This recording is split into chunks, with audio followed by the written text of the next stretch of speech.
Perkenalkan, nama saya Inta Safitri dari kelas F2 Prodi Manajemen dengan NPM 101200469. Video ini dibuat untuk memenuhi salah satu tugas evaluasi akhir semester mata kuliah Manajemen Sumber Daya Manusia dengan dosen pengampu Bapak Agus Alamsyah SEMM.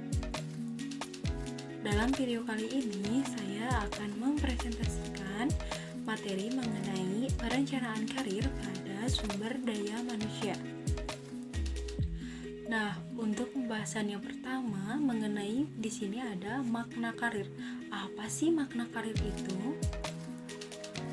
Nah, makna karir merupakan keseluruhan jabatan atau posisi yang mungkin diduduki oleh seseorang dalam organisasi ataupun di kehidupan kerjanya.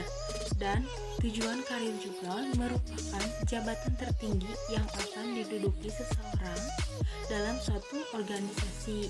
Ada pula menurut Mathis dan Jackson pada tahun 2006 mengemukakan bahwa karir adalah rangkaian posisi yang berkaitan dengan kerja yang ditempati seseorang di sepanjang hidupnya. Namun ada pula menurut Shimamura pada tahun 2001 yaitu merencanakan karir mereka untuk meningkatkan status dan gaji mereka serta memastikan pula keselamatan dalam bekerja dan mempertahankan kemampuan pasaran mereka dalam pasar tenaga kerja yang berubah. Nah, untuk pembahasan selanjutnya di sini ada pengertian perencanaan karir. Ada 3 yaitu yang pertama perencanaan. Perencanaan adalah proses mendefinisikan tujuan organisasi dan membuat strategi untuk mencapai tujuan itu dan mengembangkan rencana aktivitas kerja seperti organisasi. Perencanaan juga merupakan proses terpenting dari semua fungsi manajemen karena tanpa perencanaan, perorganisasian, pengarahan, dan pengontrolan maka tidak akan berjalan dengan lancar. Untuk selanjutnya ada pengertian mengenai karir.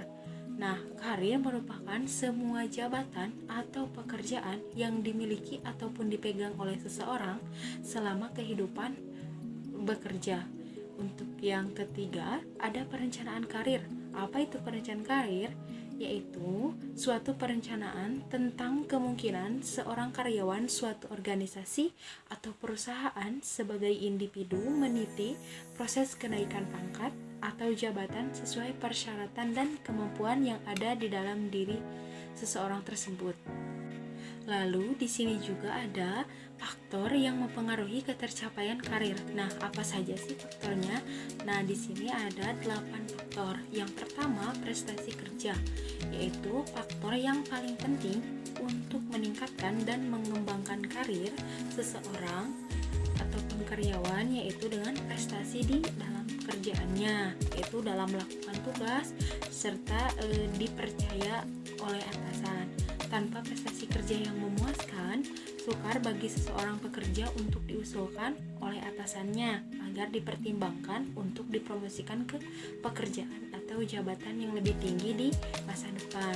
Yang kedua, pengenalan oleh pihak lain, yaitu berbagai pihak yang berwenang memutuskan layak tidaknya seseorang dipromosikan seperti atasan, langsung, dan pimpinan bagian kepegawaian yang mengetahui kemampuan dan prestasi kerja seseorang pegawai. Untuk selanjutnya ada hubungan pegawai dan organisasi. Pada situasi ideal karyawan dan organisasi yaitu berada dalam hubungan yang saling menguntungkan. Keadaan ideal akan mampu menciptakan kondisi yang harmonis antara karyawan dan organisasi hingga dapat menghasilkan produktivitas kerja yang tinggi. Sebaliknya juga, jika keadaan ideal ini gagal dicapai, maka yang terjadi adalah karyawan dan organisasi cepat atau lambat akan mempengaruhi proses pengembangan karir. Untuk selanjutnya, ada personalitas karyawan.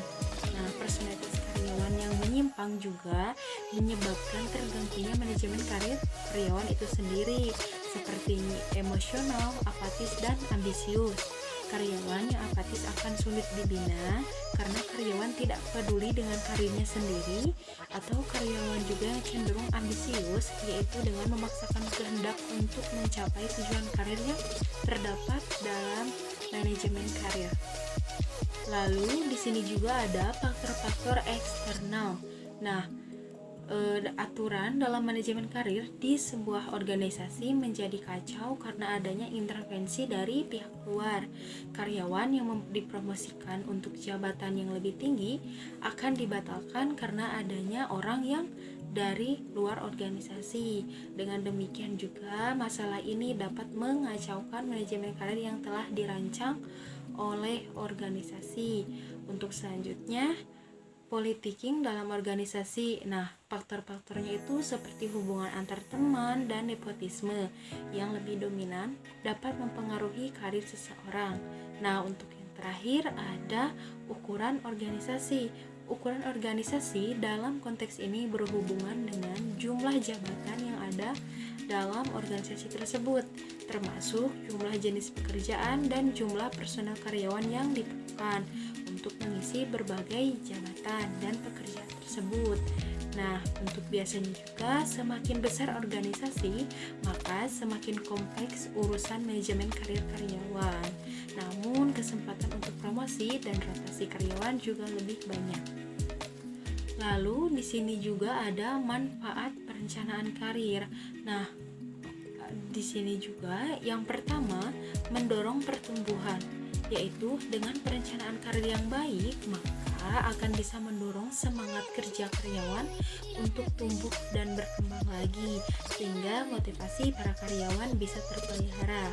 Selanjutnya, menurunkan suatu tingkat berputaran karyawan, yaitu yang dimana perhatian terhadap karir individual dalam sebuah perencanaan karir yang sudah ditentukan akan bisa meningkatkan suatu loyalitas pada perusahaan tempat di mana mereka bekerja. Dengan begitu juga memungkinkan untuk menurunkan tingkat perputaran para karyawan. Untuk selanjutnya, memberikan suatu informasi kepada individu dan organisasi yang cukup baik tentang jalur potensial karir di dalam sebuah organisasi. Nah, untuk pembahasan yang terakhir yaitu mengenai kesimpulan. Perencanaan karir juga merupakan pola pengalaman berdasarkan pekerjaan yang merentang sepanjang perjalanan mereka yang dialami oleh setiap individu ataupun oleh setiap pegawai. Terdapat juga beberapa tahap dalam perencanaan karir, yaitu seperti adanya beberapa faktor, yaitu seperti adanya jalur karir, dasar karir. Namun, perencanaan karir dapat dipusatkan pada individu dan organisasi yang diantaranya keduanya tidak sama. Perencanaan karir memiliki beberapa manfaat seperti menekan tingkat perputaran karyawan atau turnover, ataupun mendorong pertumbuhan dan yang lainnya. Nah, sekian presentasi materi yang dapat saya sampaikan. Mohon maaf bila ada kesalahan kata atau penyampaian kata. Wassalamualaikum warahmatullahi wabarakatuh.